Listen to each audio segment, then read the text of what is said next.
সুখী পরিবার, আদর্শ পরিবার পেতে হলে নেককার একজন জীবন সঙ্গী আপনাকে চুজ করতে হবে। স্বাভাবিকভাবে পুরুষ মানুষরা যখন বিয়ে করে নারীদের চারটি দিক তারা বিবেচনা করে। জোরে কোন কয়টা?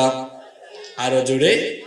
বুখারী এবং মুসলিম শরীফের হাদিস, আন আবি হুরায়রা রাদিয়াল্লাহু আনহু আনিন নবী সাল্লাল্লাহু আলাইহি ওয়াসাল্লাম قال, আবু হুরায়রা রাদিয়াল্লাহু আনহু হাদিসটি বর্ণনা করেছেন, রাসূল করিম সাল্লাল্লাহু আলাইহি ওয়াসাল্লাম বলেছেন, তুনকাহুল মারআতু লিআরবা, চারটি জিনিসকে বিবেচনা করে নারীদেরকে পুরুষ বিয়ে করে।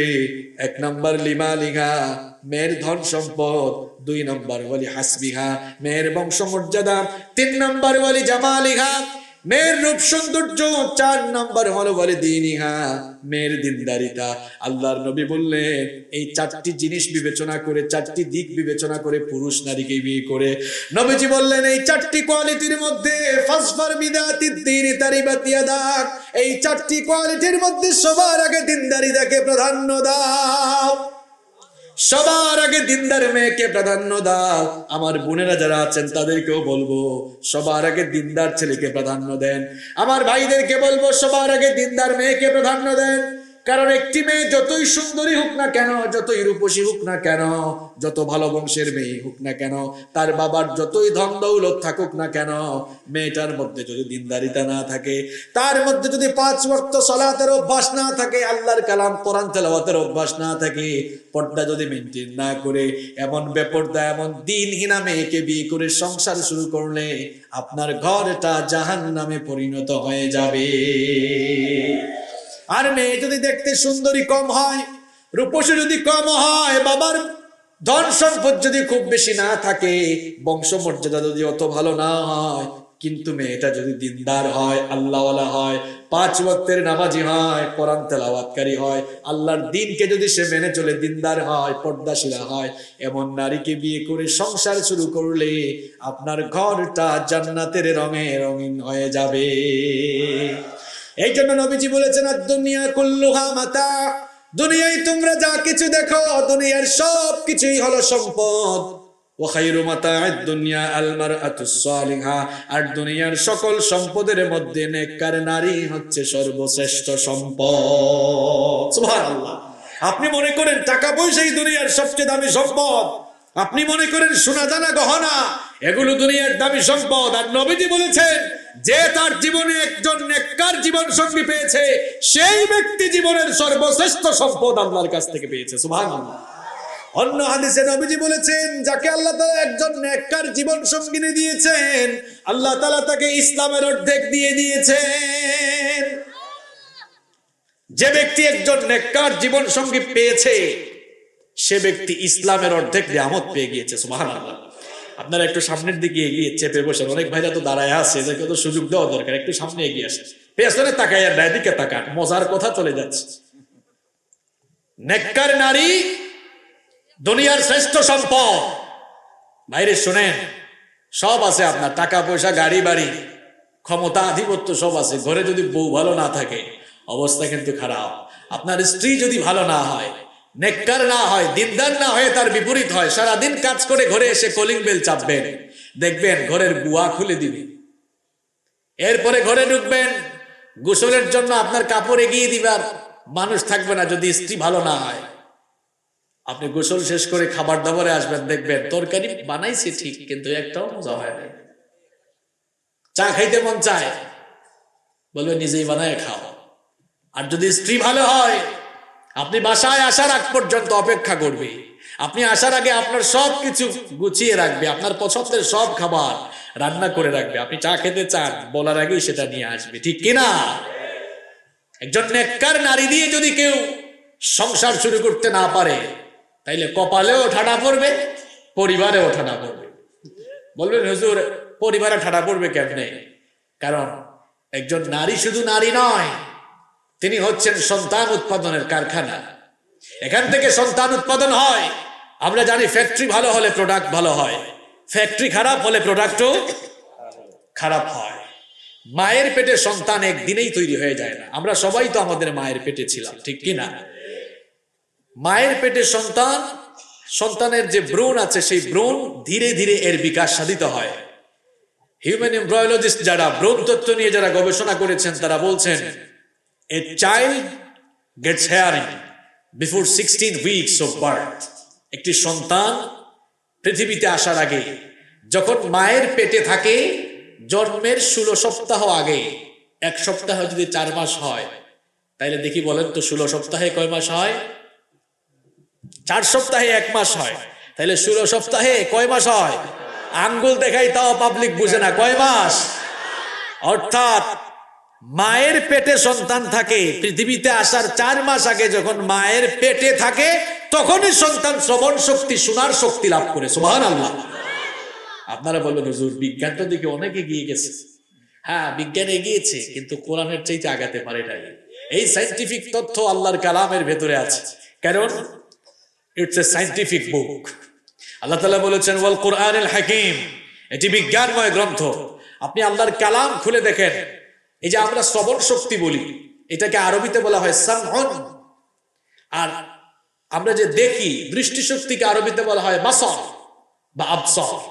কোরআন খুলে দেখেন আল্লাহ তাআলা কোরআনুল কারীমের সব জায়গায় বাসারের আগে সাম অর্থাৎ দৃষ্টি শক্তির আগে শ্রবণ শক্তির উল্লেখ করেছেন। ফর এক্সাম্পল, ইন্নাস সামআ ওয়াল বাসারা ওয়াল ফুআদা কুল্লু উলাইকা কানা আনহু মাসউলা।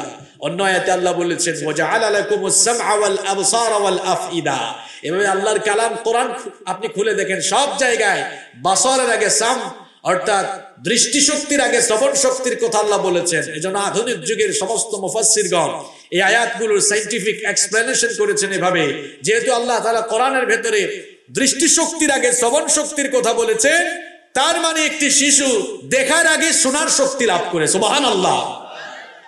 সুবহানাল্লাহ বলে এখান থেকে চলে গেলে চলবে না, একটা মজার তথ্য আপনারা নিয়ে যান। তাহলে সবাই বলেন তো দেখি, সন্তান পৃথিবীতে আসার আগে মায়ের পেটে যখন থাকে পৃথিবীতে আসার কয় মাস আগে থেকে শুনে? শোনেন, খালি যে সুন্দরী মেয়ে দেখা যুবক ভাইরা দৌড়াও, দেখো পরিণতি কি হয়। 4 মাস আগ থেকেই তো শুনে। এই বউটা যদি খারাপ হয়, সে যদি আপনার সন্তানকে পেটে নিয়ে সারাদিন বাংলা গান, হিন্দি গান, ইংরেজি গান শুনে, কোরআন বলছে সন্তান পেট থেকে শুনে, আপনি যদি কোরআন না মানেন, বিজ্ঞানের যুগে বিজ্ঞান তো মানেন, বিজ্ঞানও বলছে হ্যাঁ 4 মাস আগ থেকে সন্তান শুনে, তাহলে আপনার বউ যে এরকম ঝাঁকানাকা শুনে, এটা মনে হয় সন্তান পেটের ভেতর থেকে শুনে না। এই জন্য আমি আগেই বলেছি, ফ্যাক্টরি খারাপ, প্রোডাক্ট খারাপ। যেই মহিলা পেটে সন্তান নিয়ে সারাদিন ঝাঁকানাকা করে, ওই মহিলার পেট থেকে যেগুলা বের হইয়া এগুলো ঝাঁকানাকা ডিজে হয়। আর বউটা যদি ভালো হয়, পেটে সন্তান নিয়ে আজান হলেই নামাজ, সুযোগ পাইলেই কোরআনের তেলাওয়াত, কোরআন তেলাওয়াতের সাউন্ড মনে হয় সন্তান শুনে না। এই মহিলার পেট থেকে যেগুলো বের হয় সবগুলো কোরআন পাগল হয়, ইসলাম পাগল হয়, বড় বড় আলেম হাফেজ হয়। ঠিক তো কইলেন। এক জায়গায় মাহফিলে গেছি, এক ভাই এসে বলতেছে হুজুর আমার ছেলেটার মাথায় একটু হাত বুলায় দেন। এটা মাদ্রাসায় নিতে পারি না, স্কুলেই যায় না, খালি সিনেমা হলের দিকে যায়। মনে মনে ভাবতেছি পেটে থাকাকালীন যে কি হয়েছে এটা তো আল্লাহ জানে, আমি তো জানি না। মনে হয় ওই সময় খালি সিনেমা শুনছে। আমাদের পরিবারগুলো নষ্ট হচ্ছে কেন? নিজেরাই দায়ী আমরা। সুতরাং আমার বাবারা যারা এখানে আসছেন, ছেলে যখন বিয়ে দেবেন, আপনারা তো খালি বিয়ের কত টাকা আছে, হ্যাঁ ভালো বংশের কিনা, বাবার এগুলো দেখেন না। আপনার ছেলেটা সুখী হবে, দিনদার মেয়েকে প্রায়োরিটি দিবেন ইনশাআল্লাহ। বিয়ে করে নাই, কেকের দিকে হাত তুলো তো। আমি না এখানে কম দেখতেছি, আচ্ছা হাত নামাও। তো বিয়ের সময় খালি সুন্দর মেয়ে দেখে দৌড় দিও না, নাহলে কপাল পড়ে যাবে। মেয়েটা বুরখা পরে কিনা, নামাজি কিনা, পর্দা মেনটেন করে কিনা, কোরআন তেলাওয়াত করে কিনা, এগুলো দেখে সংসার শুরু করবা। সংসারে রহমত বরকত নাজিল করে সংসারটাকে সুখী বানায় দিবেন কে? পারবা তো ইনশাআল্লাহ। বোনদেরকে বলবো, যেহেতু বোনরাও মাহফিলে এসছেন, আপনাদেরকেও বলবো, বাবাদেরকে মেয়ে বিয়ে দেওয়ার সময় আপনারা তো আগেই জিজ্ঞেস করেন আমার মেয়েকে যে বিয়ে করবে তার গাড়ি বাড়ি কয়টা, বগুড়ায় কি ফ্ল্যাট আছে, বিল্ডিং আছে, ঢাকায় কি আছে? বাবা গো, আমি আপনাকে বলছি শুনেন, আপনার মেয়ে বিয়ে দেওয়ার সময় আপনি বিল্ডিং আর গাড়ি দেখে দিলেন, আর যে পুলার কাছে, যে ছেলের কাছে আপনি বিয়ে দিয়েছেন, এ যদি বেনামাজি হয়, সে যদি দিনদার না হয়, আপনার মেয়ের কপাল পুড়বে, কপাল পুড়বে আপনার মেয়ে। আর যদি ছেলেটা ভালো হয়, একটা দিনদার ছেলের কাছে মেয়ে বিয়ে দেন, দেখবেন ছেলেটা সারা জীবন আপনার মেয়েকে নিয়ে সুখ শান্তিতে বসবাস করবে, ঠিক কি না? তাহলে আমাদের পরিবারকে আদর্শ পরিবার বানাতে হলে 1 নাম্বার কাজ আগে করা লাগবে। ভাইরা, নেককার মেয়েকে বিয়ে করে সংসার শুরু করবেন। আমার বোনরা, নেককার ছেলেকে প্রায়োরিটি দিয়ে সংসার শুরু করব, পারবেন তো ইনশাআল্লাহ? যারা কাম করে ফেলছেন, বিয়ে করে ফেলছেন, অসুবিধা নাই। আমরা আদর্শ হক ভালোবাসা দিয়ে আমরাও আমাদের জীবন সঙ্গীকে ভালো বানাতে পারবো কিনা, একটু কষ্ট করলে পারা যাবে তো ইনশাআল্লাহ। তাহলে 1 নাম্বার পয়েন্ট মনে থাকবে। আচ্ছা, কষ্ট হচ্ছে আপনাদের? কথা তো বলেন না আপনারা, কষ্ট হচ্ছে না তো? ঠিক আছে। নাম্বার 2 নাম্বার হচ্ছে একটা আদর্শ পরিবার, একটি সুন্দর এবং সুখী পরিবার পেতে হলে 2 নাম্বার, ওই পরিবারে হাজবেন্ড ওয়াইফের সুন্দর আচরণ থাকা লাগবে, গুড বিহেভিয়ার, সুন্দর আচরণ। অনেক ফ্যামিলিতে আছে হাজবেন্ড ওয়াইফের ব্যবহার দাস দাসীর মতো, আছে না নাই? অনেক ভাইরা আছে নিজের ওয়াইফের সঙ্গে ভালো আচরণ করে না, নিজের স্ত্রীর সঙ্গে ভালো আচরণ করে না, নিজের বউকে একটু সুন্দর করে ডাকে না, ভালোবেসে তার সঙ্গে কথা বলে না। আল্লাহ তাআলা বলেছেন, বান্দারে, তোমার স্ত্রীর সঙ্গে তুমি সুন্দর ভাষায় কথা বলো, তার সঙ্গে তুমি সুন্দর আচরণ করো, কারণ সে হলো তোমার জীবনের শ্রেষ্ঠ নেয়ামত। কোরআনুল কারীমের 4 নম্বর সূরা, সূরাতুন নিসা এর 19 নম্বর আয়াতের শেষাংশে রব্বুল আলামিন বললেন, ওয়াশিরুহুন্না বিল মা'রুফ ফাইন কারিহতুমুহুন্না ফাআসা আন তাকরাহু শাইআন ওয়া ইয়াজআলাল্লাহু ফীহি খায়রান কাসীরা। কথা কার? আল্লাহ বলছেন, তোমরা তোমাদের স্ত্রীদের সঙ্গে ভালো আচরণ করো।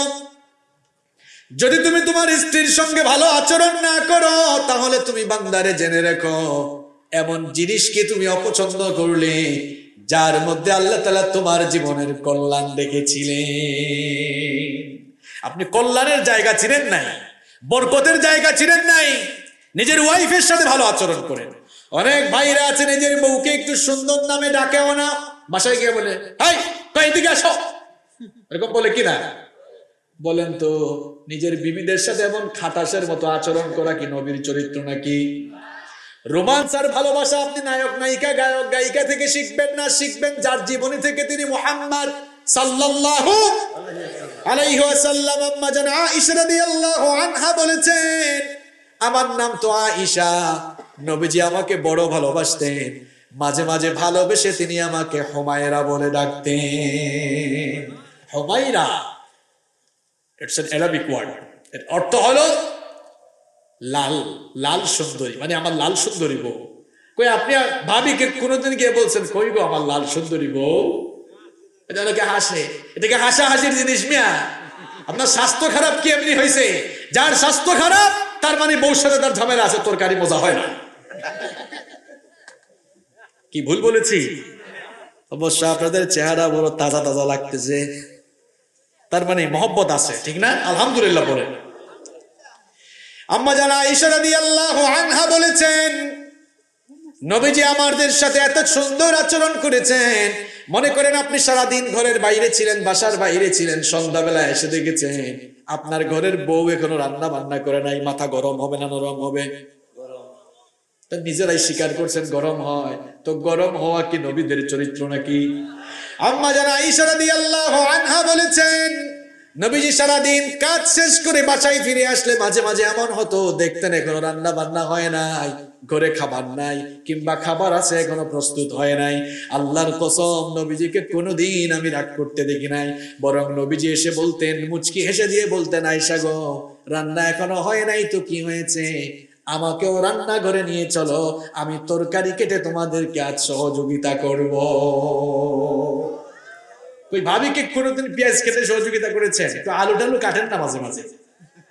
বাঙালি মেয়েরা অনেক ভালো, কাটতে দিবে না আপনাকে, কাটার জন্য আপনি এগিয়ে যাবেন, সাহায্য করার জন্য এগিয়ে যাবেন, আপনাকে বলবেন না না না আপনি চলে যান, এই যে এগিয়ে গিয়েছেন দেখবেন ভালোবাসার পরিমাণ আরো বাড়িয়ে দিবে, ঠিক কি না? আমাদের সংসারগুলোতে আজ হাজবেন্ড ওয়াইফের মধ্যে ভালোবাসা আস্তে আস্তে কমে যাচ্ছে কেন? কারণ স্বামী স্ত্রীকে ভালোভাবে টাইম দেয় না, স্ত্রী স্বামীকে ভালোভাবে টাইম দেয় না, এমনকি দুইজন একসাথে বসে খাবারও খায় না।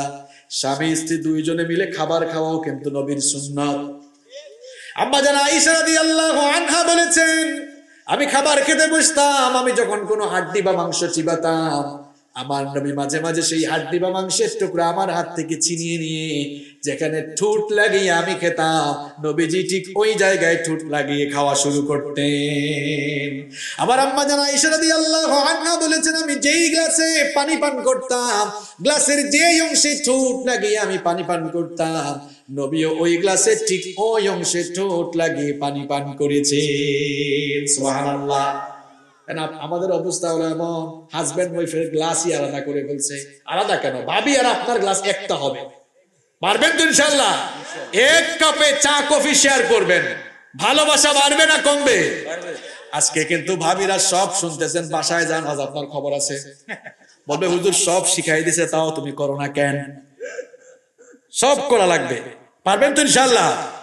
বাসায় গেলে মাঝে মাঝে ভাবির জন্য গিফট নিবেন, সুন্দর আচরণ করবেন, কথা খুব আদর করে বলবেন। অনেক ভাইরা আছে একটু সুন্দর ভাষায় কথাও বলে না। ধনুট বাজারে কাপড়ের দোকান আছে, দোকানের মধ্যে মহিলা কাস্টমার আসলে খুব সুন্দর আপু ভাবি খুব সুন্দর বলে, আপু এটাকে আপনাকে মানাবে, আসেন বসেন, খুব সুন্দর আচরণ।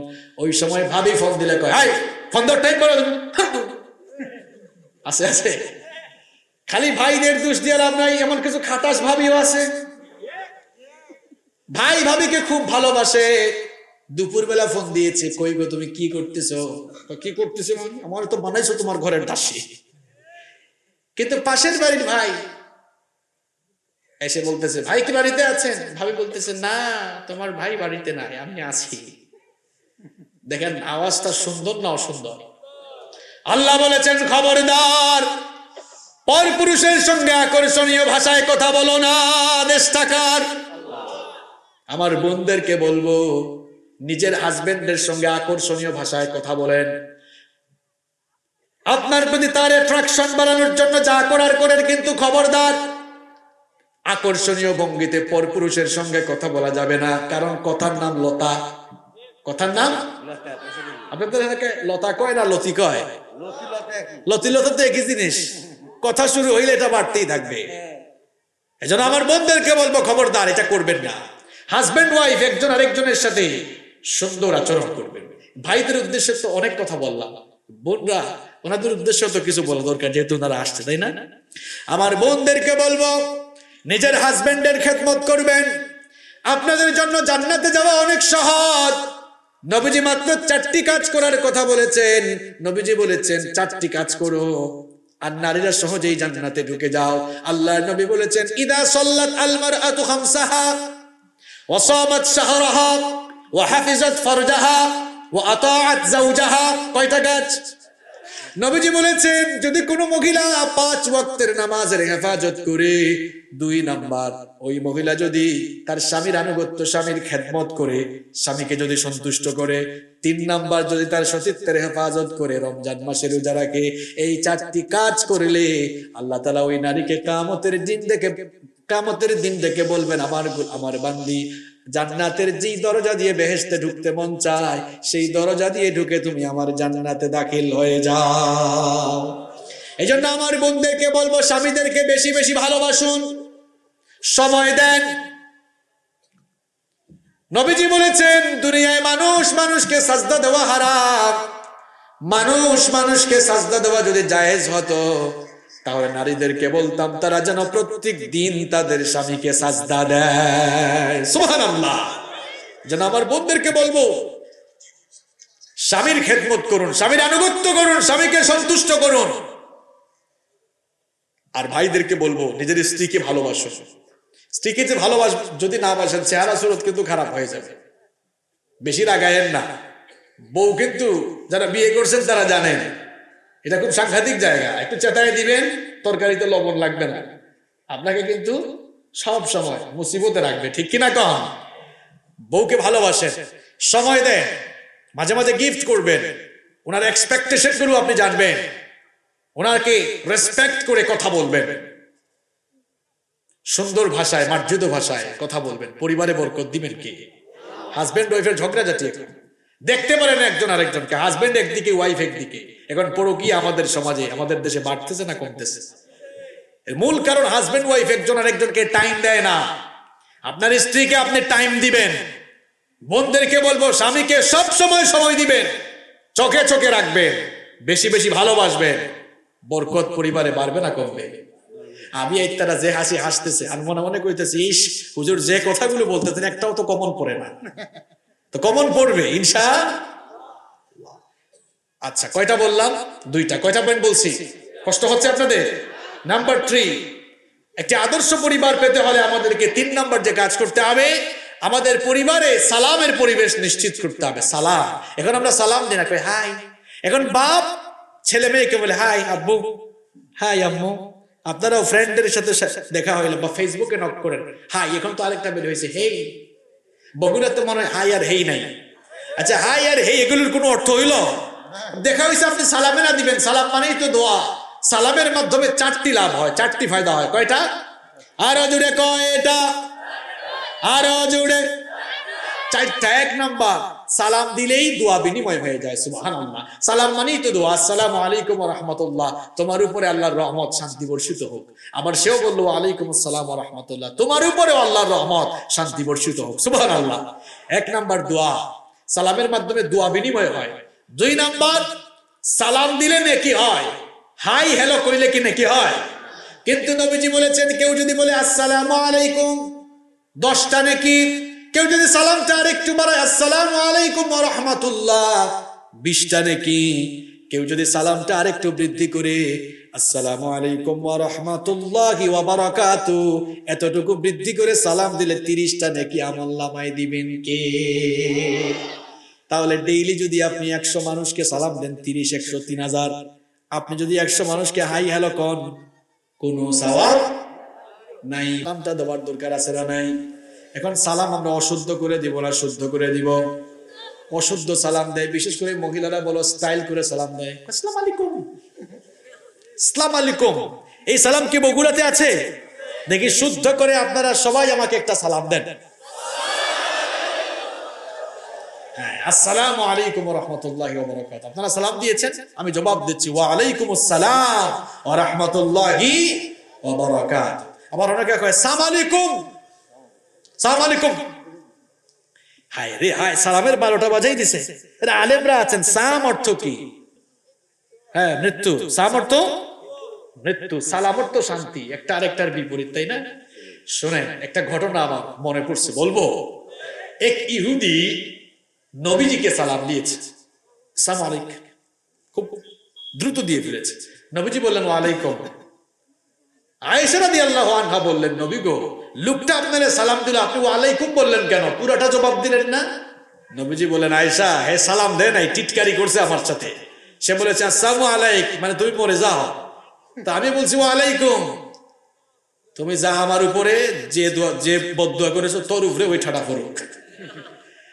আসসালামু আলাইকুম এটা কোনো সালাম নয়। কোনো অমুসলিমরা যদি সালাম দেয়, এই জন্য মাসআলা হচ্ছে জবাবে শুধু ওয়া আলাইকুম বলবেন। ভালো উদ্দেশ্য দিলে ভালো, আর যদি তোর ভিতরে কোনো খারাপ উদ্দেশ্য থাকে তাহলে ওটা তোর উপরেও যাক, এই জন্য ওয়া আলাইকুম। বুঝা গেছে? তাহলে সালামের উপকার 4টা। কয়টা? 1 নাম্বার আমি বলেছি দোয়া বিনিময় হয়, 2 নাম্বার নেকি হয়, 3 নাম্বার সালাম দিলেই রহমত নাজিল হয়। সুবহানাল্লাহ। আল্লাহ তাআলা বলেছেন, ফাইদা দাখালতুম বুয়ুতান ফাসাল্লিমু আলা আনফুসিকুম তাহিয়াতাম মিন ইনদিল্লাহি মুবারাকাতান তাইয়্যিবা।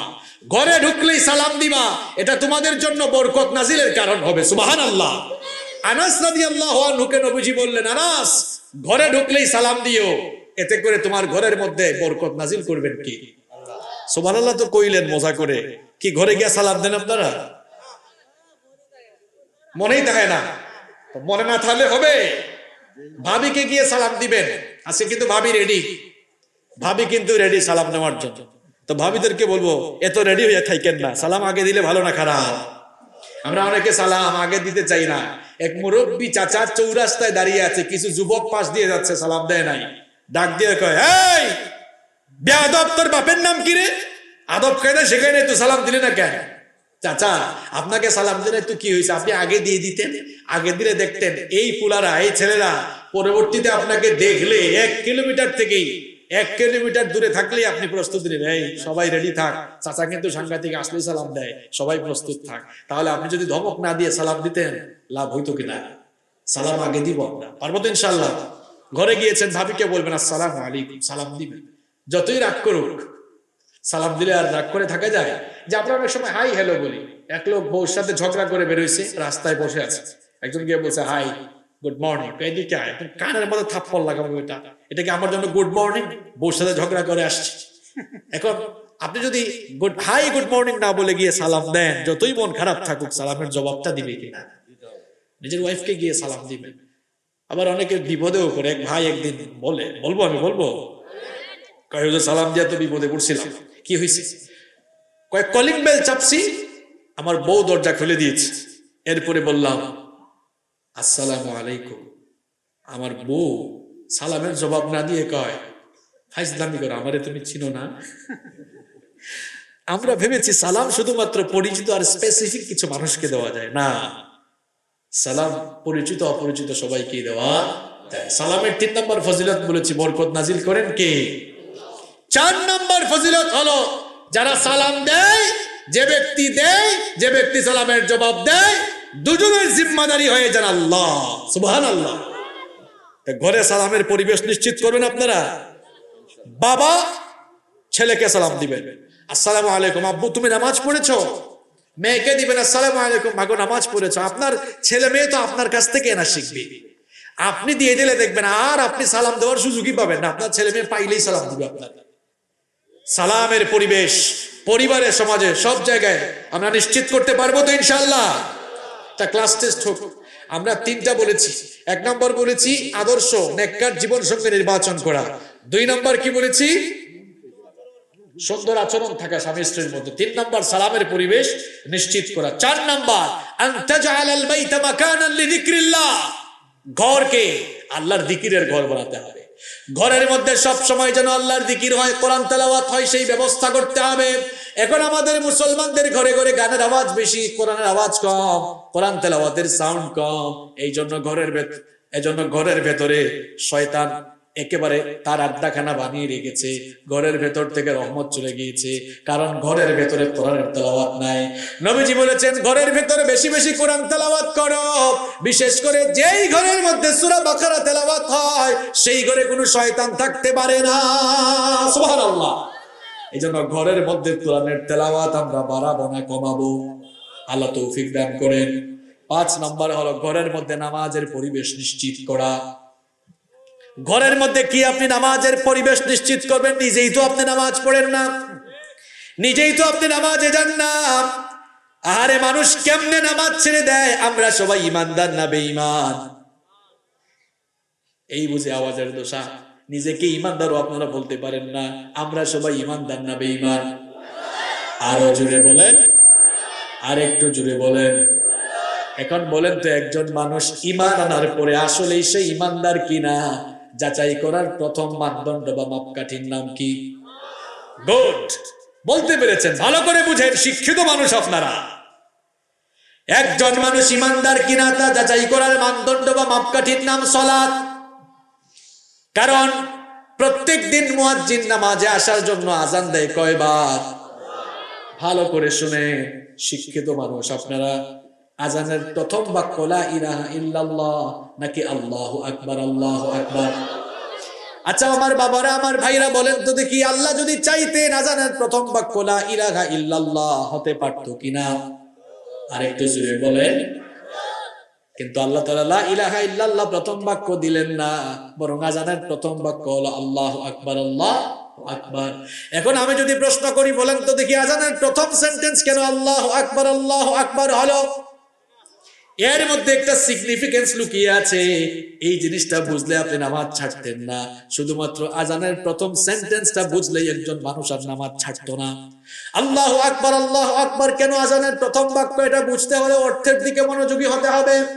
আল্লাহু আকবার অর্থ আল্লাহ সবচাইতে ছোট নাকি আল্লাহ সবচাইতে বড়? তার মানে মুয়াজ্জিন আজানটা শুরু করে আর বলে আল্লাহু আকবার, আল্লাহ সবচাইতে। এজন্য আল্লাহর হুকুমটাও বড় না ছোট? মুয়াজ্জিন আল্লাহু আকবার বলে আজান দিয়ে দুনিয়ার মানুষকে জানিয়ে দেয়, দুনিয়ার মানুষটা শোনো, আল্লাহ হলেন সবার বড়। আমার আল্লাহর আদেশ হলো এখন নামাজে আসতে হবে, সেই আদেশটাও সব আদেশের চেয়ে বড় না ছোট? মুয়াজ্জিন আজান দিয়ে জানায় আল্লাহর আইন বড়, আল্লাহর হুকুম বড়, আমার আল্লাহ সবচাইতে বড়। ওই আজানের সময় যদি আপনি ঘুমিয়ে থাকেন, অফিসে থাকেন, ব্যাংকে থাকেন, বিশ্ববিদ্যালয়ে থাকেন, স্কুলে থাকেন, মাদ্রাসায় থাকেন, ব্যবসা প্রতিষ্ঠানে থাকেন, আপনি যদি রান্নাঘরেও থাকেন না কেন, মুয়াজ্জিন বলে আল্লাহু আকবার, তোমার সকল কাজের চাইতে কার হুকুম বড়? কিন্তু কিছু মানুষ যারা নামাজে যায় না, এরা আল্লাহর সঙ্গে পাল্লা দিয়া নিজের কাজ করে বুঝায় না আমার কামটাই বড়। আচ্ছা, কমন সেন্স আপনাকে কি বলে, যুক্তি লজিক কি বলে? মুয়াজ্জিন বলল আল্লাহু আকবার, আল্লাহ সবচেয়ে বড়, আল্লাহর হুকুমও, আর আপনি আল্লাহর সঙ্গে পাল্লা দিয়া নিজের কাজে নিজে ব্যস্ত থাকলেন, বুঝাইলেন না। মুয়াজ্জিনের কথা বল, আমার কামটাই আল্লাহর হুকুমের চেয়ে বড়। নাউযুবিল্লাহি মিন যালিক। এই যে নাউযুবিল্লাহ বললেন, কিন্তু এভাবেই তো দৈনিক নামাজ চলে যাচ্ছে, এভাবেই ফজর যায়, যোহর যায়, আসর যায়, মাগরিব যাবে, এরপরে ঈশা চলে যায়। আমার দেশে ফজরের নামাজে মানুষ বেশি নাকি জানাজার নামাজে মানুষ বেশি? বাপরে বাপ, তার মানে ফজরের নামাজ নফল আর জানাজার নামাজ হলো ফরজে আইন। আর একটু জোরে কর, কথা বলেন না কেন? ফজরের নামাজে আসলো না, দেখা যায় তার ঘর থেকে 50 হাত দূরে মসজিদ, ফজরের নামাজে যায় না, কিন্তু জানাজার নামাজে শামিল হওয়ার জন্য ঢাকা থেকে গাড়ি চালায় 6-7 ঘন্টা জার্নি করে ধুনটে আসে। আছে না নাই?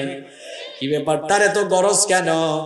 ঘর থেকে 50 হাত দূরে ফজরের নামাজে গেল না, কিন্তু 8 ঘন্টা জার্নি করে জানাজার নামাজে আসলো। মতলব কোথায়? মতলব হলো ফজরের নামাজের আগে বক্তব্য দেওয়ার সুযোগ আছে, জানাজার নামাজের আগে বক্তব্য দেওয়ার সুযোগ আছে, ফজরের নামাজের আগে বক্তব্য দেওয়ার সুযোগ নাই। এই বাটপারের বাটপারি বুঝেছেন? এই বাটপার, তোর ফজরের নামাজ কোথায়? ঘর থেকে 50 হাত দূরে তুই ফজরের নামাজে গেলি না কেন? জানাজার নামাজের জন্য এখানে চলে আসলি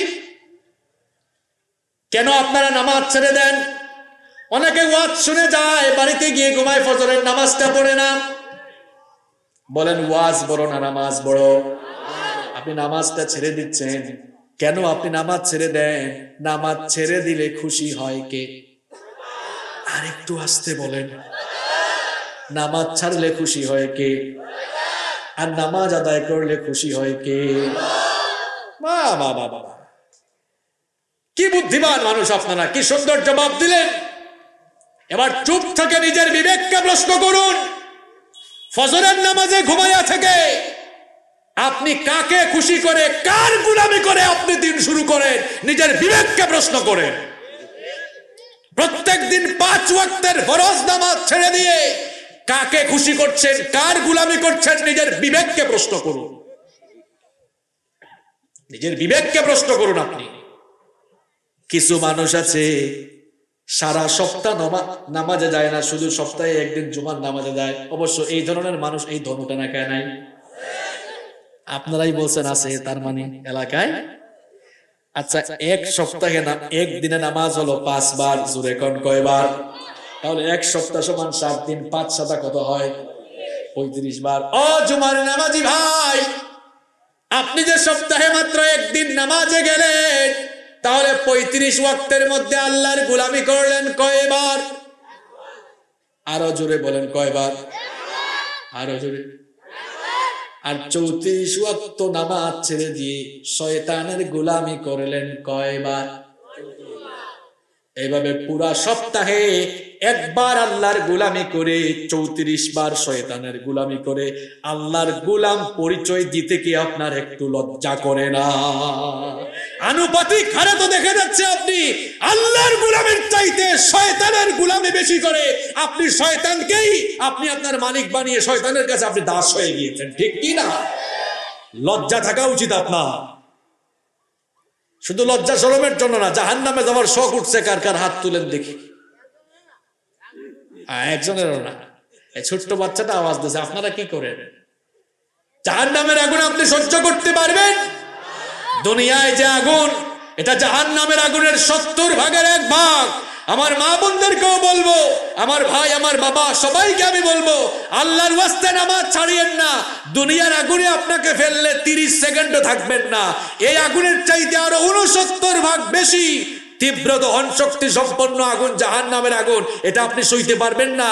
ওই জাহান্নাম থেকে বাঁচার জন্য আপনি দিন শুরু করেন আল্লাহকে সাজদা দিয়া, ফজর দিয়ে, আবার আপনি এশার নামাজ দিয়ে দিন শেষ করুন। প্রত্যেক দিন 5 বার আল্লাহকে সাজদা দেন। আদেশ টাকা নিজে নামাজি হয়ে নিজের পরিবারটাকে নামাজি বানান। আপনার ছেলে মেয়ে নামাজি হবে কেমনে? আপনি মা বাপ তুই বেনামাজি হয়ে বসে আছেন। আল্লাহর নবী বলেছেন, মুরু আওলাদাকুম বিস-সালাতি ওয়া হুম আবনাউ 7 সিনিন। তোমাদের সন্তানের বয়স যখন 7 বছর হয়ে যায়, 7 বছর বয়স থেকে তাদেরকে নামাজের তালিম দাও, নামাজের আদেশ দাও। আর 10 বছর হয়ে গেলে নামাজ আদায় না করলে শাসন করো। ছেলে মেয়ে স্কুলে না গেলে শাসন করে, কিন্তু নামাজ আদায় না করলে শাসন করে না। আছে না নাই?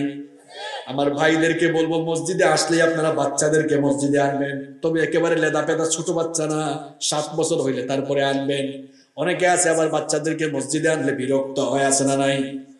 আমি একবার এক মসজিদে ঢুকছি, অজু করে ঢুকেছি, আমি টিস্যু দিয়ে মুখ মুছতেছি, এমন সময় মুরব্বী বাবা বলছেন, হাই, আমি ভাবলাম মনে হয় মসজিদে কুকুর ঢুকছে নিশ্চিত। তাকাই দেখি না, কুকুর না, এই মুরব্বী বাচ্চা 3-4 জনকে এরকম ধমকায়া বিদায় করছে। আমি বললাম, চাচা এই বাচ্চাগুলারে ধমকাইতেছেন কেন? কয়, বাবা রে, মসজিদে ঢুকে এই দুষ্ট ছেলেরা শয়তানি করে, চিল্লাচিল্লি করে, হাসাহাসি করে। তাই বললাম, তো কি হয়েছে চাচা, আপনি যে বের করে দিলেন, এটা তো আর কোনোদিন মসজিদে আসবে না, ধমক খাইয়া ভাববে বাপরে এটা আমাদের জায়গা না। বরং আপনি যদি তাকে দুষ্টুমি করার সুযোগ দিতেন, এরা দেখতো দুষ্টুমির ছলে ছলে আমাদের নামাজ দেখতো, দেখে দেখেই এরা নামাজি হয়ে যেত। আপনি যদি তাকে বের করে দেন, সে আর নামাজি হবে কেমনে? বাচ্চাদেরকে মসজিদ থেকে বের করে দিবেন না, পারলে চকলেট দিবেন, নে চকলেট একটা দিলাম, পরের ওয়াক্তে আসিস 2টা দিব না। এরকম তাদেরকে মসজিদে আসার জন্য মোটিভেশন চালাবেন, অনুপ্রেরণা দিবেন। আমরা মসজিদে নামাজ পড়বো আর বাচ্চাগুলো দুষ্টুমি করবে, তার মানে আমাদের পরবর্তী জেনারেশন তারাও আমাদের মতো নামাজি হবে। বের করে দিয়ে দিলে এরা নামাজি হবে না। আমার বোনদেরকে বলবো, আপনার ছোট মেয়েটিকে নিয়ে নামাজে দাঁড়াবেন, দেখবেন আপনাকে দেখে দেখে ঠোঁট নাড়বে, আপনাকে দেখে দেখে সে নামাজি হয়ে যাবে ইনশাআল্লাহ। ফজরের নামাজে উঠে আপনার ছেলে মেয়ে ভাই বোন সবাইকে জাগাবেন, পরিবারে নামাজ রাখবেন। এটা আদর্শ পরিবারের 5 নাম্বার বৈশিষ্ট্য। কষ্ট হচ্ছে আপনাদের? আমরা শেষ দিকে চলে এসেছি। নাম্বার 6 নাম্বার আছে, এখানে কেউ উঠিয়ে লাগবো। এখানে মোট আমি হিসাব করছি 7 জন না 8 জন উঠছে। এই 7 জন 8 জনের বেশি গরজ উঠছে, তো এই জন্য আগামী বছর আমরা মাহফিল নাও পাইতে, আপনাদের মাহফিলটা 22তম, গত বছর 21তম ছিল, তাই না? গত বছর মাহফিলে ছিল এরকম কিছু মানুষ, এই বছরের মাহফিলে নাই, কবরে আছে। পাশে কবরস্থানও আপনাদের আছে, এই কবরের বাসিন্দা কিন্তু আমরা হব। সুতরাং আমি মুসাফির, গুনাহগার হতে পারি, কিন্তু মুসাফির হওয়ার কারণে মুসাফিরের দোয়া তো কবুল হয়। একটু মোনাজাত করে যেতে পারবেন তো ইনশাআল্লাহ? আমরাও শেষ দিকে চলে আসছি বাবারা, শুনেন। নাম্বার 6, আদর্শ পরিবারের 6 নাম্বার বৈশিষ্ট্য হলো, সেই পরিবারে ইসলামী সংস্কৃতি বেশি বেশি চর্চা হবে। সেখানে অন ইসলামিক সংস্কৃতি চর্চা হবে না, ওয়েস্টার্ন কালচার সেখানে ঢুকবে না। কিন্তু আজ ইন্ডিয়ান কালচার, ওয়েস্টার্ন কালচার আমাদের পরিবারে ঢুকে আমাদের পরিবারগুলো ধ্বংস হয়ে যাচ্ছে। আমাদের পরিবারগুলোতে ইসলামী সংস্কৃতি বেশি বেশি চর্চা করতে হবে। ছেলে মেয়েদেরকে আপনারা দ্বীনের পথে পরিচালিত করবেন, সুস্থ সংস্কৃতি তাদের সামনে তুলে ধরবেন, তাহলে পরিবারটাকে সুন্দর করে দিবেন কি? নাম্বার 7 নাম্বার, পরিবারে পর্দার বিধানটা আপনি নিশ্চিত করেন। পর্দার বিধান নিশ্চিত করেন, নিজের বউকে আগে পর্দা করান। অনেকে আছে নিজের বউকে পর্দাই করে না, বেপর্দা নিয়ে বের হয়, আছে না নাই? এক ভাই বললো, কি ব্যাপার ভাবিকে এমনি নিয়ে বের হইলেন কেন? তো এলাকার মানুষের হক আছে না? আমার বউ সুন্দর, এটা আমি না জানি, এলাকার মানুষ তো দেখার দরকার, এলাকার মানুষের হক আছে। আবার অনেকে আছে ফেসবুকেরও হক আদায় করে, নিজের বউয়ের ফটো ফেসবুকে আপলোড দেন, কে কে হাত তুলেন। দেখছেন চেয়ারম্যান সাহেব, আপনার ইউনিয়নের সব আল্লাহর ওলি। টাইমলাইন চেক করলে যে কি হবে। এবার বলেন তো দেখি, কোরআন হাদিস দিয়া বছরের পর বছর ওয়াজ হচ্ছে, আপনারা এখনো সংশোধিত হন নাই। আজ কিছু কাঁচা কথা বলবো না বলবো না? বলেন তো দেখি, বউটা পাবলিক না পার্সোনাল? হ্যাঁ, আরেকটু জোরে বলেন। এবার বলেন তো, ফেসবুক কি পাবলিক সাইট না পার্সোনাল সাইট? তার মানে পার্সোনাল জিনিসটাকে পাবলিক সাইটে যারা আপলোড করে দেয়, এরা নিজের বউকে জনগণের সম্পদ বানিয়েছে। বেহায়া, বেশরম, নির্লজ্জ কোথাকার, তোমার আত্মসম্মান বোধ বলতে কিছুই নেই। এজন্য বলেছি খুব কাঁচা কথা বলবো। কুরআন হাদিস দিয়ে হুজুররা বহু ওয়াজ করেছেন, তাও সংশোধিত হও নাই। আত্মসম্মান বোধ আছে নিজের মধ্যে? যদি আত্মসম্মান বোধ থাকতো, ইসলাম, এখানে ইসলামের বিষয় একটু পরে আনেন, আত্মসম্মান বোধের কথা চিন্তা করেন তো। নিজের বউয়ের ফটো ফেসবুকে আপলোড দিয়েছে, কমেন্টও করতেছে একজন, কয় ওয়াও ভাবিকে হ্যাপি লাগতেছে। কমেন্টে রিপ্লাই দেয় থ্যাংক ইউ, এখন তো থ্যাংক ইউ বলে না। আবার আরেকজন কমেন্ট করছে ওয়াও ভাবিকে জোস লাগতেছে। দেখছেন কার জোস কে খায়? বেকুব কোথাকার। আপনার বউ হেভি হোক, নাইস হোক, বিউটিফুল হোক, এটা আপনার, আপনি ঘরের ভিতরে দেখেন। আবার শুনেন, আমার বোনদেরকে আরেকটা কথা বলবো, দেখবেন আমার অনেক বোনরা হাজবেন্ডের সামনে সাজুগুজু করে না, একেবারে কাজের মহিলার মতো থাকে, একটু সাজগুজ করে স্বামীর সামনে থাকে না। আবার বের হওয়ার সময় খুব লিপস্টিক লাগাইয়া বের হয়, আছে না নাই? আচ্ছা বলেন তো, যেই মহিলা ঘর থেকে বের হওয়ার সময় এত সাজগুজ করে বের হয়, উদ্দেশ্য ভালো না খারাপ? ভালো না খারাপ? তার মানে পর পুরুষকে তার দিকে আকর্ষিত করার জন্যই সে সাজগুজ করে বের হয়েছে, ঠিক কি না? আপনারা কি আমার কথায় রাগ করলেন নাকি? নিজের বউয়ের ফটো কি এখন থেকে ফেসবুকে দিবেন? শুধু বউ কেন, মা বোনের ফটো কি ফেসবুকে দিবেন, মেসেঞ্জারের স্টোরিতে দিবেন, হোয়াটসঅ্যাপের স্টোরিতে দিবেন, ইনস্টাগ্রামে দিবেন। যারা বললো না মনে মনে হুজুর দিব মাঝে মাঝে, হক তো আদায় করা লাগবে। হক যদি আদায় করেন আমি বুঝবো নিজের বউরে আপনি জনগণের সম্পদ বানিয়েছেন। বেহায়া, বেশরম, নির্লজ্জ কোথাকার। আমাদের মধ্যে এখানে এমন কেউ থাকলে আল্লাহ যেন আমাদেরকে সংশোধিত করে দেন, আল্লাহ যেন আমাদেরকে হেদায়াত করে দেন। বোনরা যারা আছেন কলেজ বিশ্ববিদ্যালয়ে, আমার যে বোনেরা পড়েন, তাদেরকে বলবো বেশি টিকটক বানাইয়া ফেসবুকে বা ইনস্টাগ্রামে আপলোড আইয়েন না। তাদের কথা কি বলবো, এদেরকে তো এই কারবার ঘটানোর সুযোগ দিয়েছেন আপনারা। এক বাপ একদিন আমারে কয় হুজুর আমার মেয়ে ক্লাস 8-এ জেএসসি আছে না, জেএসসি তে A+ পেয়েছে, আইফোন গিফট করেছে। আমি বললাম ভালোই করছেন, দেখবেন কিছুদিন পর আপনারে জামাই গিফট করবে। আপনি এই ছোট্ট মেয়েটির হাতে, ছোট্ট ছেলেটির হাতে ফোন দিয়েছেন কেন? ইন্টারমিডিয়েট পাস করার আগ পর্যন্ত ছেলে মেয়ের হাতে ফোন দিবেন না। এখন যদি স্যারের সাথে ম্যাডামের সাথে যোগাযোগের দরকার হয়, আপনি বলবেন না আমার ফোন দিয়ে যোগাযোগ কর। এখন তো আবার অনলাইন ক্লাসের নামে অনেক কিছু হয়ে গেছে। অনেক বাবা মা আছে বলে আমার ছেলে আমার মেয়ে অনলাইনে ক্লাস করতেছে, তা আপনি একটু নজরদারি করবেন না?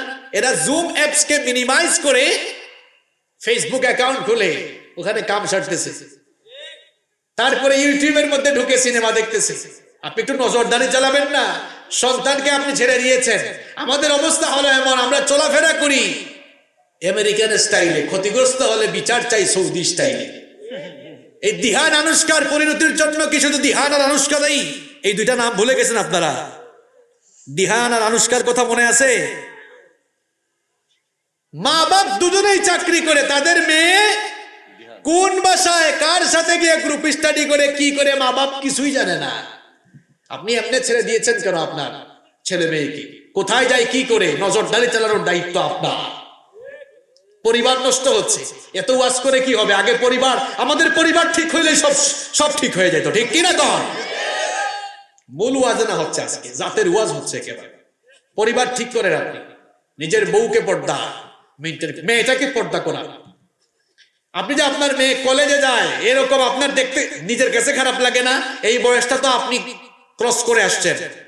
ওই বয়সে আপনি যখন ছিলেন, ওই বয়সের ছেলে মেয়েদের মেন্টালিটি কেমন থাকে আপনি জানেন না? আবার আমার দেশে অনেক বোনেরা কলেজে বিশ্ববিদ্যালয়ে কিছু লুচ্চা বদমাশদের কারণে ঠিক মতো হিজাব আর পর্দা মেনটেন করতে পারে না। দেশের অনেকগুলো বিশ্ববিদ্যালয়ে হিজাবধারী বুরখাধারী অনেক বোনদেরকে আমরা অনেক সময় লাঞ্ছিত হতে দেখেছি।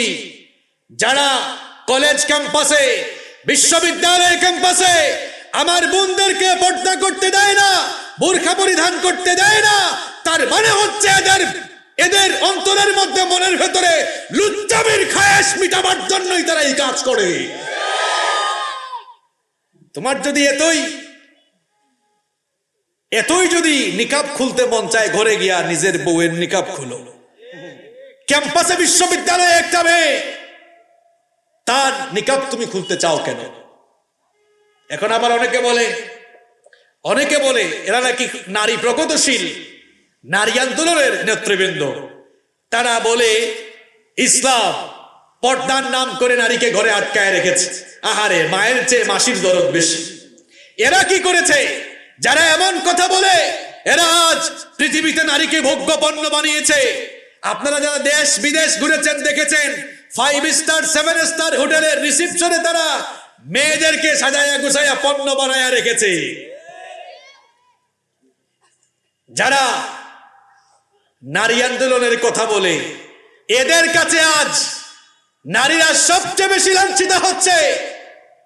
তথ্যমন্ত্রীকে দায়িত্ব দেওয়া হয়েছিল তথ্য সম্প্রচারের, এখন দেখা গেছে তার তথ্য সব অতথ্য, তার তথ্যই এখন ফাঁস হয়ে গেছে। এটা একজনের সাথে না ফাঁস হয়েছে, আরো যে কত দিকে কি করছে এটা আল্লাহ জানে।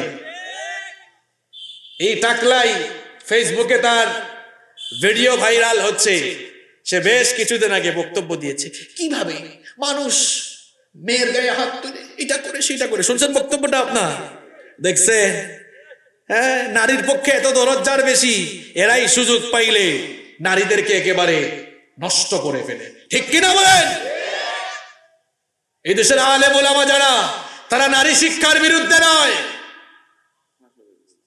বরং ইসলাম পর্দার মাধ্যমে নারীর নিরাপত্তা নিশ্চিত করেছে। একজন নারী, একটি মেয়ে কলেজে যাবে, স্কুলে পড়বে, বিশ্ববিদ্যালয়ে পড়বে, চাকরি করবে, ব্যবসা করবে, সব করতে পারবে, শুধু পর্দা মেনটেন করতে হবে। ঘরের মহিলাদেরকে আপনারা পর্দা করাবেন না বেপর্দা বানায় ছেড়ে দিবেন? আমার বোনদেরকে বলবো, আমার বোনেরা, আমার মায়েরা, প্লিজ পর্দা করেন। এখন মারা এমন হয়েছে, মায়ের বয়স 50 হয়ে গেছে, মেয়ে 18 বছরের, এটাকে বেপর্দা বানায় বের হয়েছে, মা কিন্তু বুরখা পড়ছে। যার পর্দা করা দরকার ছিল সে করে নাই। নানির বয়স 65, নাতিনি নিয়ে বের হয়েছে বয়স 20, নাতনির অবস্থা খারাপ, কিন্তু নানি হাত মোজা পা মোজা পড়ছে। যার পর্দা করা দরকার সে করছে না। পর্দা নিশ্চিত করবেন তো ইনশাআল্লাহ? আল্লাহ তৌফিক দান করেন। নাম্বার 8 নাম্বার হচ্ছে পরিবারের দিন চর্চা নিশ্চিত করতে হবে। ছেলে মেয়েকে আপনি অ লেভেলে পড়ান, এ লেভেলে পড়ান, সায়েন্স কমার্সে পড়ান, যেখানে মন চায় সেখানে পড়ান, কিন্তু সবার আগে ছেলে মেয়েকে আপনি আল্লাহর কোরআন শিখাবেন। এবিসিডি ও আ ক খ পড়ে শিখাবেন, আলিফ বা তা সা আগে শিখাবেন।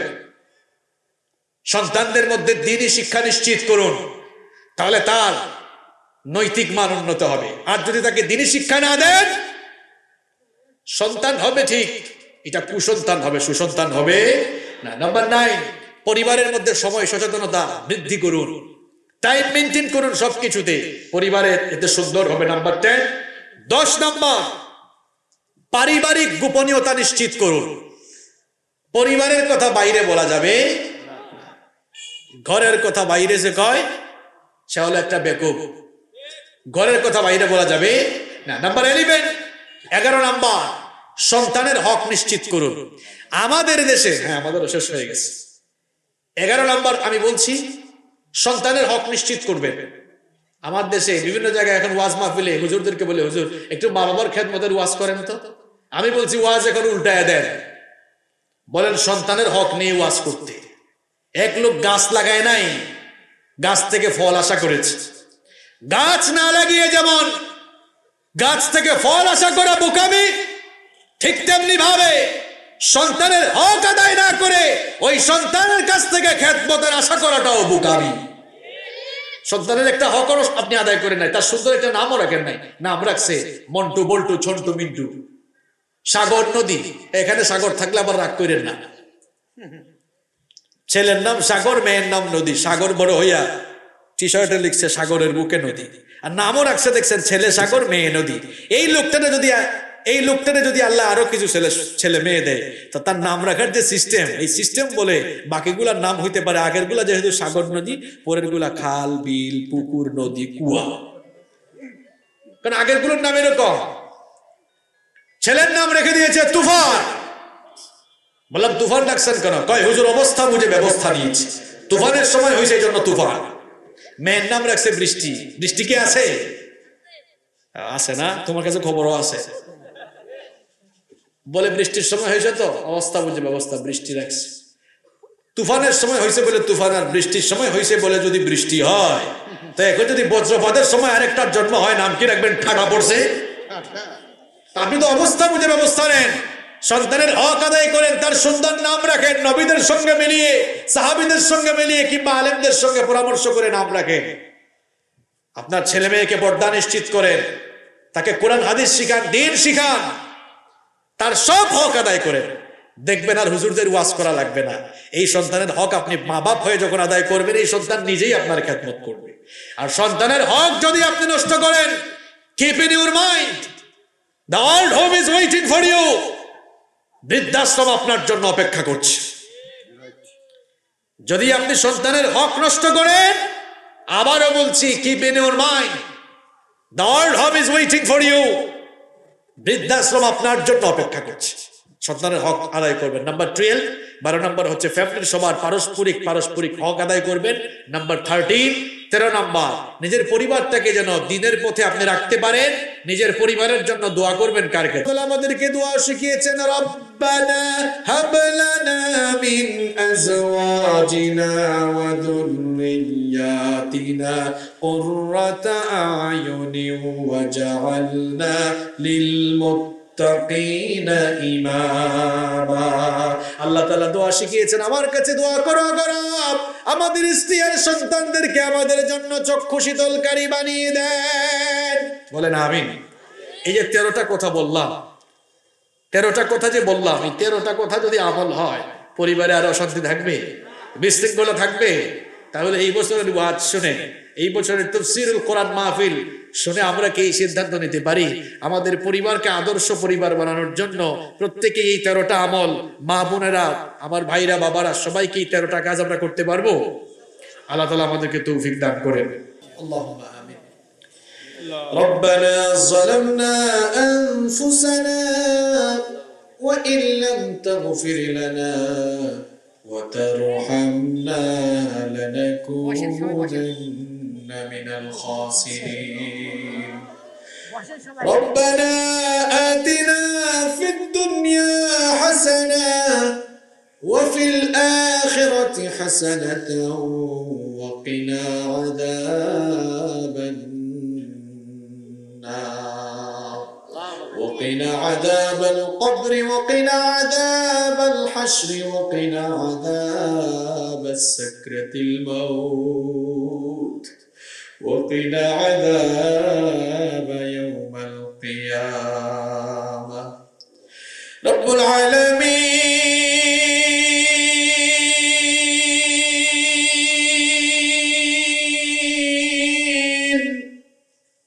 ওগো আমাদের রব, গভীর এই রাতে আমরা তোমার গুনাহগার বান্দারা তোমার কালামুল্লাহ থেকে আলোচনা করে, আলোচনা শুনে, গুনাহের বিশাল বোঝা মাথায় নিয়ে গোলামের মতো মাথা নত করে ভিক্ষুকের মতো দুখানা হাত তোমার কাছে তুলেছি গো আল্লাহ রব্বুল আলামিন। আমরা এমন গুনাহগার, গুনাহ করতে করতে নিজেদের নফসটাকে আমরা কলুষিত বানিয়ে ফেলেছি।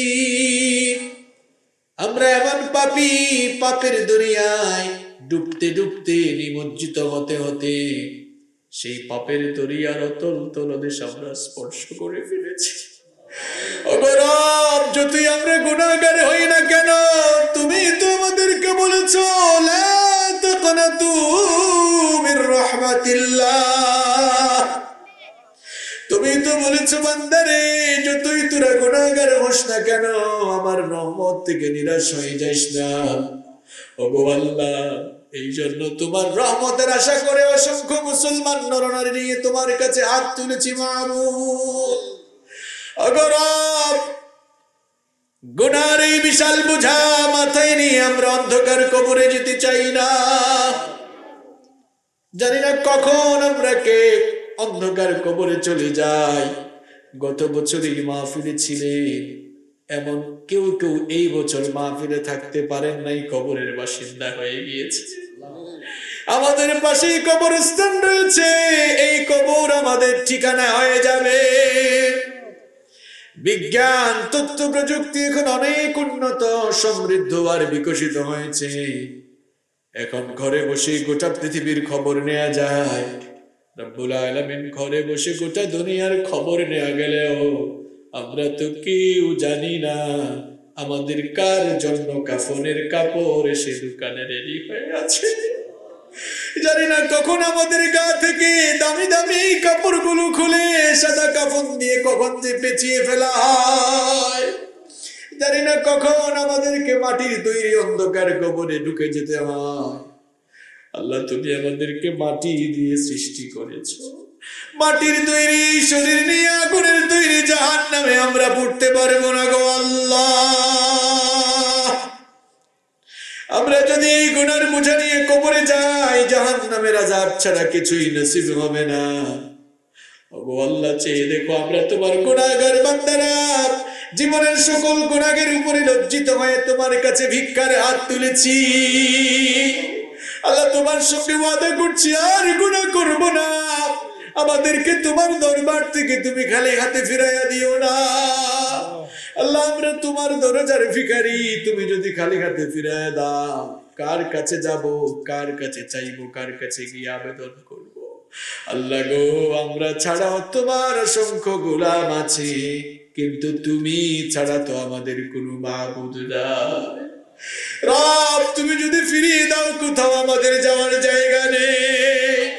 এই জন্য তোমার কাছে আমরা ভিক্ষুকের মতো ভিক্ষার হাত তুলে ফরিয়াদ করছি। রব্বুল আলামিন, আমাদের জীবনের গুনাহগুলো তুমি মাফ করে দাও।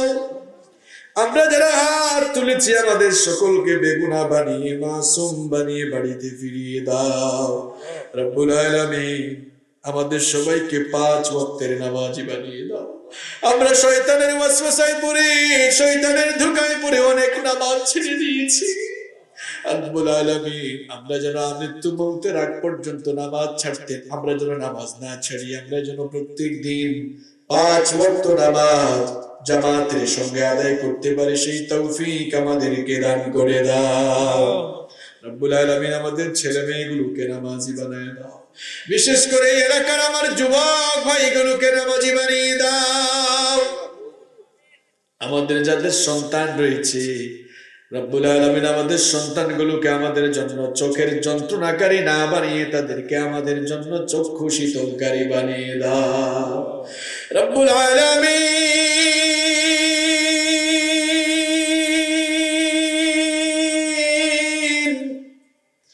গভীর এই রাতে তোমার কাছে যখন হাত তুলেছি, মনে পড়ে গেল আমাদের জন্মদাতা বাবা আর জনম দুঃখিনী মায়ের কথা। রব্বুল আলামিন, বাবা আমাদেরকে কত স্যাক্রিফাইস করে বটবৃক্ষের মতো ছায়া দিয়ে লালন পালন করেছেন গো আল্লাহ। বাবার কথা মনে পড়লেই ছোটবেলার দৃশ্যগুলো স্মৃতিপুটে ভেসে আসে। আমাদের বাবা এমন বাবা ছিলেন, নিজে না খাইয়ে সন্তানের মুখে খাবারের লোকমা তুলে দিয়েছে। বাবা বাজারে গেলে নিজে না খেয়ে অভুক্ত থেকে সন্তানের জন্য খাবার কিনে এনেছে। ঈদের সময় নিজে ছেঁড়া কাপড় পরিধান করে সন্তানের মুখে হাসি ফুটাবার জন্য সন্তানকে নতুন কাপড় কিনে দিয়েছে। রব্বুল আলামিন, যে বাবা মাথার ঘাম পায়ে ফেলে তো কষ্ট করে উপার্জন করে সন্তানকে লালন পালন ভরণ পোষণ পড়াশোনা শেখানো, সন্তানকে যিনি এত কষ্ট করে লালন পালন করেছে, সেই বাবা যার দুনিয়া থেকে বিদায় হয়েছে, সেই বাপ হারা এতিম সন্তান ছাড়া বাবা হারানোর ব্যথা কেউ বুঝবে না গো আল্লাহ। আমরা আবার অনেকে মা হারিয়ে ফেলেছি। রব্বুল আলামিন, একটি অক্ষর মাত্র মা, কিন্তু মনে হয় যেন গোটা দুনিয়ার সমস্ত মধু তুমি এই নামে ঢেলে দিয়েছো গো আল্লাহ। কত মধু মাখা, কত জাদু মাখা এই না, ডাক দিলে কলিজাটা ঠান্ডা হয়ে যায়। রব্বুল আলামিন, আমরা তো পুরুষ মানুষ, গর্ভধারণের যন্ত্রণা আমরা অনুধাবন করার শক্তি রাখি না। আমাদের মা আমাদের জন্য যে কি নিদারুণ যন্ত্রণা সহ্য করেছে। রব্বুল আলামিন, আমরা যদি আমাদের শরীরের চামড়া দিয়ে মায়ের জন্য স্যান্ডেলের ফিতাও বানায় দিই, ছোটবেলা যে মায়ের বুকের দুধ চুষে চুষে খেয়েছি, এক ফোঁটা দুধের হক আদায় করা সম্ভব হবে না। রব্বুল আলামিন, আমরা যখন আমাদের মায়ের পেটে ছিলাম, আমরা অনেকেই ভুলে গিয়েছি। এখন শীতের রাত গুলোতে মানুষ কত আরাম করে ল্যাপ কম্বল গায়ে দিয়ে ঘুমায়, কিন্তু আমরা যখন মায়ের পেটে ছিলাম, মায়ের পেটে থাকা অবস্থায় আমাদের মা একটা রাত আরাম করে ঘুমাতে পারে নাই। সন্তান যখন পেটের ভেতরে নড়াচড়া শুরু করে, গুতাগুতি শুরু করে, মায়ের কলিজা ছেঁড়া যন্ত্রণা শুরু হয়ে যায়। মা তখন আরামের ঘুমটা ভেঙে নীরবে নীরবে চোখের পানি ঝরায়। গভীর রাতে মায়ের চক্ষু থেকে যে পানির ফোঁটাগুলো ঝরেছে, সেই পানির ফোঁটাগুলোর সাক্ষী তুমি ছাড়া আর কেউ নাই গো আল্লাহ। শুধু রাতের বেলা নয়, দিনের বেলা আমাদের মা কত কষ্ট সহ্য করেছে। আমাদেরকে পেটে নিয়ে ঘরের সকল কাজ করেছে, সাংসারিক সকল কাজ শেষ করে ক্ষুধা পেটে মা যখন খাবার খেতে বসেছেন, তখন খাবারের প্লেটটা রেখে দিয়ে তিনি ঘরের ভেতরে ঢুকে, বেডরুমের ভেতরে ঢুকে একা একা কান্না করে করে চোখের পানি ছড়িয়েছে। এইভাবে কষ্টের পর কষ্ট, যাতনার পরে যাতনা আমাদের মা সহ্য করেছে। আর যেই দিন প্রসব করলেন, যেদিন আমাদেরকে দুনিয়ার আলো বাতাস দেখালেন, আমাদেরকে জন্ম দিতে গিয়ে মায়ের এত কষ্ট হয়েছে। বর্তমান চিকিৎসা বিজ্ঞান বলছে একজন মানুষ সর্বোচ্চ 20 থেকে 25 ইউনিট পর্যন্ত ব্যথা সইতে পারে, কিন্তু আমাদের জনম দুঃখিনী মা আমাদেরকে জন্ম দিতে গিয়ে 20 আর 25 নয়, 50 থেকে 55 ইউনিটের নিদারুণ সেই যন্ত্রণা সহ্য করেছে। রব্বুল আলামিন, একজন মানুষের পক্ষে কেমনে এত ব্যথা সহ্য করা সম্ভব? আমাদের গর্ভধারিণী মা আর তুমি মানুষের মালিক আল্লাহ ছাড়া কেউ বুঝবে না। দুনিয়াতে আসার পরেও আমাদের মাকে আমরা শান্তি দেই না। 2 বছর 2.5 বছর মায়ের বুকের দুধ চুষে চুষে খেয়েছি। ঘরের বাইরে থাকলে মা ছাড়া কারো ফোন এত বেশি আসে না। রব্বুল আলামিন, ক্লান্ত শরীর নিয়ে বাসায় ফিরে মায়ের চেহারা দেখলে আর মা মা বলে ডাকলে কলিজা ঠান্ডা হয়ে যায়। কিন্তু আমরা যারা মা হারিয়ে ফেলেছি, আমরা ঘরে গিয়ে মা মা বলে ডেকে মনের জ্বালা আমরা মিটাতে পারি না গো আল্লাহ। রব্বুল আলামিন, চেয়ে দেখো এই ময়দানের দিকে, এই মাঠের দিকে, মা হারা বাপ হারা এতিম সন্তানগুলো চোখের পানি ছেড়ে দিয়ে তোমার কাছে ভিক্ষার হাত তুলেছে। রব্বুল আলামিন, আমাদের চোখের পানি দিয়ে আমাদের কবরবাসী মা বাবার কবরের জাহান্নামের আগুন তুমি চিরতরে নিভায়া দাও। আমাদের যাদের মা বাবা কবরবাসী হয়েছেন, কবরগুলোকে জান্নাতুল ফেরদাউস বানিয়ে দাও। আমাদের যাদের মা বাবা বেঁচে আছেন, নেক হায়াত বাড়িয়ে দাও। যতদিন তারা বেঁচে থাকবেন তাদের খেদমত করার তৌফিক দান করে দাও। আল্লাহুম্মা গফিরলি ওয়া লিওয়ালিদাইয়া ওয়া কুর রাব্বিরহামহুমা। আমার বাবারা, আমার ভাইরা সবাই জবানটা খুলে আমার সঙ্গে বলুন, রাব্বিরহামহুমা কামা রাব্বায়ানি সগীরা। রাব্বিরহামহুমা কামা রাব্বায়ানি সগীরা। রব্বুল আলামিন, রব্বুল আলামিন, আমাদের মধ্যে আমাদের খানদানের যারা কবরে চলে গিয়েছেন সবাইকে মাফ করে দাও। রব্বুল আলামিন, যেই মাঠে আলোচনা চলছে পাশেই কবরস্থান রয়েছে, এই কবরস্থানে যারা শায়িত রয়েছেন সকলের কবরের আযাব মাফ করে দাও, সবার কবরগুলোকে জান্নাতের বাগান বানিয়ে দাও। রব্বুল আলামিন আমাদের মধ্যে যারা অসুস্থ রয়েছেন তাদেরকে শিফা দান করে দাও। রব্বুল আলামিন আমি নিজেই অসুস্থ, আমাকেও তুমি শিফা দান করে দাও। রব্বুল আলামিন আমাদের বকুল ভাই সহ আরো দুজন ভাই অসুস্থ, দোয়া চেয়েছেন আব্দুল লতিফ ভাই, বকুল ভাই, রমজান চাচা অসুস্থ। রব্বুল আলামিন তোমার বান্দাদেরকে তুমি তোমার কুদরতি দাওয়াখানা থেকে শিফা দান করে দাও। রব্বুল আলামিন এই দারুল কোরআন হাফিজিয়া মাদ্রাসাকে তুমি কবুল করে নাও। এই মাদ্রাসা যারা পরিচালনা করেন, যারা শিক্ষকতা করছেন, যারা ছাত্র সবাইকে মাফ করে দাও। রব্বুল আলামিন আমার যুবক ভাইরা অনেক কষ্ট করেছেন মাহফিলের জন্য, মা বোনেরা এলাকাবাসী সবাই সহযোগিতা করেছেন, রাজনৈতিক নেতৃবৃন্দ প্রশাসনের ভাইয়েরা সাপোর্ট দিয়েছেন। আমরা যারা মাহফিলে এসেছি মাহফিল বাস্তবায়নে সহযোগিতা করেছি, কাল কিয়ামতের কঠিন দিনে এই মাহফিলকে আমাদের সকলের জন্য নাজাতের ওয়াসিলা বানিয়ে দিও। রব্বুল আলামিন আমার অসংখ্য মা বোনেরা মাহফিলে এসেছেন, আমার মা বোনদের গুনাহগুলো মাফ করে দাও। আমার মা বোনদেরকে নামাজি বানিয়ে দাও, পর্দার থাকার তৌফিক দাও। আমার নিঃসন্তান মা বোনদেরকে সন্তান নামক নেয়ামত দিয়ে ধন্য করে দাও।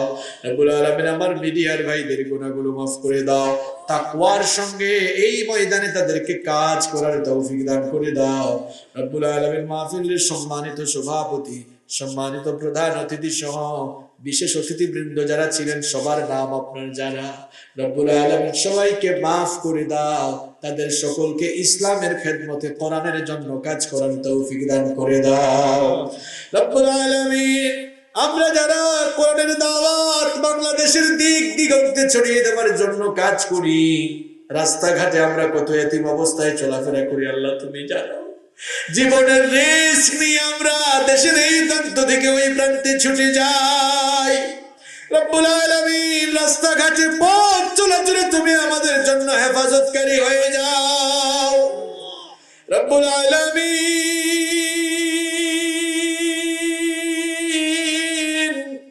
শেষ ফরিয়াদ তোমার কাছে গো আল্লাহ, দুনিয়াতে কেউ আমরা চিরদিন থাকবো না, সবাই আমরা দুনিয়া থেকে চলে যাব।